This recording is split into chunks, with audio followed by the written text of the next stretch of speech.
नमस्कार, मैं श्रेया और आप देख रहे हैं बातें यूपी की। मैं हाजिर हूं उत्तर प्रदेश की 10 बड़ी खबरों के साथ। फिरोजाबाद में एक नया औद्योगिक एरिया विकसित किया जाएगा, जिसमें 100 बीघा जमीन पर उद्योग धंधे स्थापित होंगे। ये क्षेत्र कांच नगरी के नाम से मशहूर फिरोजाबाद में उद्योगों को बढ़ावा देने के लिए बनाया जाएगा। 19 जनवरी को यूपी सरकार के पर्यटन मंत्री जयवीर सिंह इस औद्योगिक क्षेत्र का भूमि पूजन करेंगे।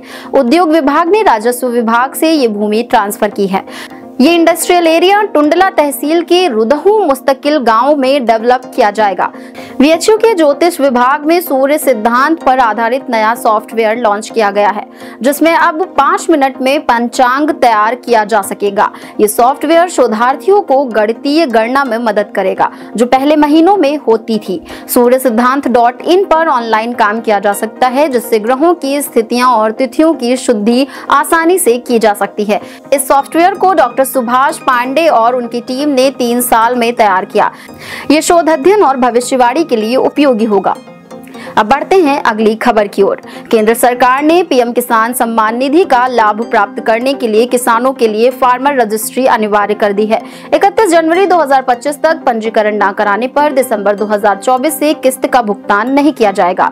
पंजीकरण के लिए किसानों को upfr.agristack.gov.in पोर्टल पर जाकर आधार कार्ड, खतौनी और लिंक मोबाइल नंबर के साथ फार्मर रजिस्ट्री करनी होगी। रजिस्ट्री से किसानों को ई-केवाईसी की प्रक्रिया से राहत मिलेगी। साथ ही बैंक से बिना दस्तावेज के लोन, फसल बीमा और सब्सिडी योजनाओं का लाभ मिलेगा। महाकुंभ 2025 में स्वास्थ्य सेवाओं का खास ध्यान रखा गया है।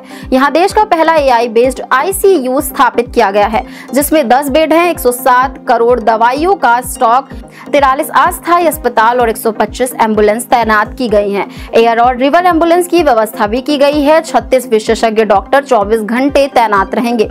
इसके साथ ही 5 लाख चश्मों का वितरण और रेलवे स्टेशनों पर चिकित्सा सेवाएं उपलब्ध रहेंगी। श्रद्धालुओं को मुफ्त इलाज की सुविधा दी जाएगी।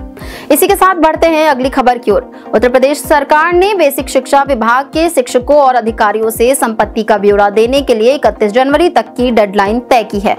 यदि इस तारीख तक संपत्तियों की जानकारी मानव संपदा पोर्टल पर अपलोड नहीं की गई तो वेतन और प्रमोशन रोका जा सकता है।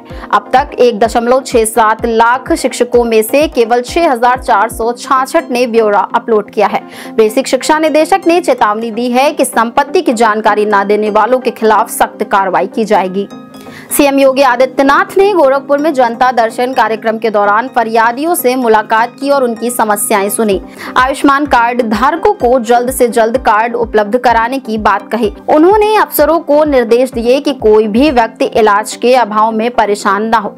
सीएम ने भूमाफियों पर कड़ी कार्रवाई करने का भी आदेश दिया है और कहा कि सभी समस्याओं का समाधान 15 दिन में किया जाए। इसके अलावा आवास की फरियाद लेकर आए जरूरतमंदों को पक्का घर दिलाने का आश्वासन भी दिया। मिल्कीपुर विधानसभा सीट पर उपचुनाव में चंद्रशेखर ने संतोष कुमार उर्फ सूरज चौधरी को आजाद समाज पार्टी का उम्मीदवार बनाया है।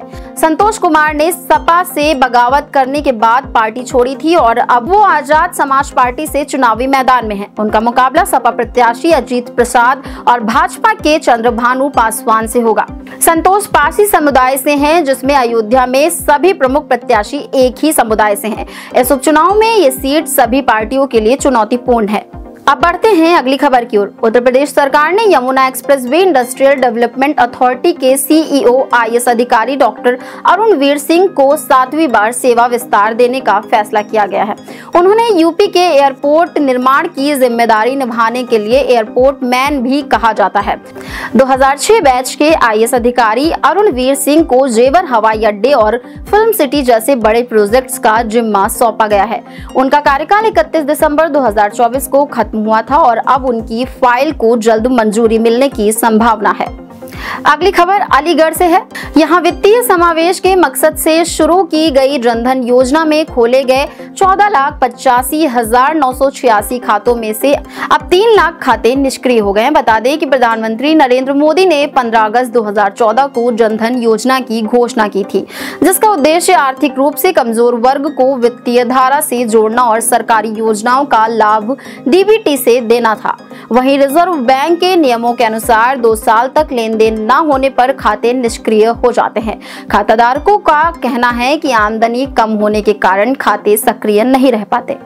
अब चलते चलते एक नजर डाल लेते हैं उत्तर प्रदेश के मौसम की ओर। लखनऊ, कानपुर और पूर्वी यूपी में गुरुवार को बूंदाबांदी या हल्की बारिश का पूर्वानुमान है। लखनऊ में बुधवार को सूर्य के दर्शन नहीं हुए, लेकिन दिन में धूप से राहत मिली।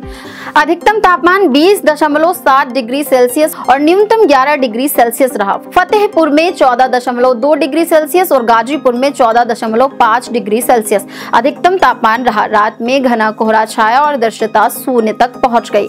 मौसम विभाग के अनुसार पश्चिमी विक्षोभ के कारण गुरुवार को तेज हवा, गरज चमक के साथ बारिश हो सकती है। ठंडी हवाओं का असर भी जारी रहेगा। तो ये थी दिन भर की 10 बड़ी खबरें। ऐसी ही खबरों को देखने के लिए देखते रहें और करते रहें बातें यूपी की। धन्यवाद।